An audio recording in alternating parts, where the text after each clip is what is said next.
பணி நிரந்தர கோரிக்கையை நிறைவேற்ற கோரி பகுதி நேர ஆசிரியர்கள் சென்னை எழும்பூர் ராஜரத்னம் மைதானம் அருகே உண்ணாவிரத போராட்டத்தில் ஈடுபட்டுள்ளனர். கூடுதல் விவரங்களை செய்தியாளர் வெங்கட்ரமணன் வழங்க கேட்கலாம். வெங்கட்ரமணன், வணக்கம். களத்தில் எவ்வளவு ஆசிரியர்கள் போராட்டத்தில் ஈடுபட்டுள்ளனர்? அவர்கள் முன்வைக்கக்கூடிய கோரிக்கைகள் என்ன? வணக்கம்.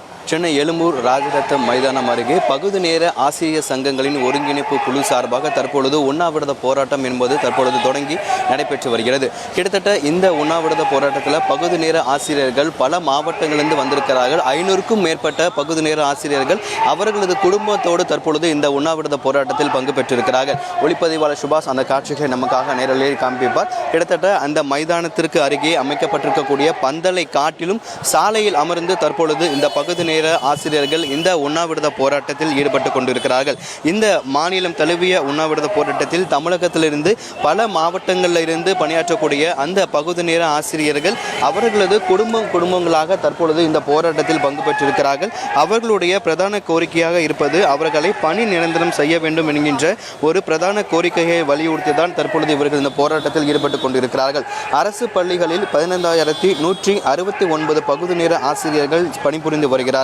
அதாவது உடற்கல்வி, கணினி, தையல், இசை, ஓவியம், தோட்டக்கலை, கட்டிடக்கலை, வாழ்வியல் திறன் ஆகிய பாடப்பிரிவுகளில் இவர்கள் பகுதி நேர ஆசிரியர்களாக பணியாற்றி வருகிறார்கள். இவர்களுக்கு தொகுப்பூதியமாக 12,500 ரூபாய் தொகுப்பூதியமாக வழங்கப்பட்டு வருகிறது. 13 ஆண்டு காலமாக இவர்களை பணி நிரந்தரம் செய்ய வேண்டும் என பல்வேறு முறை இவர்கள் கோரிக்கை வைத்தும் ஆர்ப்பாட்டம் மூலியமாகவும் பல்வேறு முறை இவர்கள் கோரிக்கை வைத்திருக்கிறார்கள். ஆனாலும் தொடர்ந்து அரசு இவர்களை பணி நிரந்தரம் செய்யாததன் காரணம் காட்டி இன்றைய தினம் இவர்கள் ஒரு நாள் அடையாள உண்ணாவிரத போராட்டத்தில் ஈடுபட்டிருக்கிறார்கள். இதற்கு முன்பாக நடைபெற்றக்கூடிய அந்த போராட்டங்களின் பொழுது உயர்கல்வித்துறை அதிகாரிகள் இவர்களிடம் பேச்சுவார்த்தையில் ஈடுபடுவார்கள். அப்போது நிதித்துறையில் ஒப்புதல் இல்லை என்பதன் காரணம் காட்டி அவர்களுடைய கோரிக்கை என்பது நிராகரிக்கப்பட்டது. அதன் பிறகாக திமுக அரசுடைய தேர்தல் அறிக்கையில் இந்த பகுதி நேர ஆசிரியர்களை பணி நிரந்தரம் செய்யப்படும் என்ற ஒரு கோரிக்கை என்பது தெரிவித்தார்கள். அந்த கோரிக்கையை நிறைவேற்றும் விதம் வலியுறுத்த கோரி தற்பொழுது இந்த ஒரு உண்ணாவிரத போராட்டத்தை மேற்கொண்டிருக்கிறார்கள். இந்த உண்ணாவிரத போராட்டத்தில் கிட்டத்தட்ட தமிழகத்திலிருந்து பல்வேறு மாவட்டங்களிலிருந்து பணியாற்றக்கூடிய அந்த பகுதி நேர ஆசிரியர்கள் அவர்களது குடும்பமாக தற்பொழுது இந்த ஒரு போராட்டத்தில் பங்கேற்றிருக்கிறார்கள்.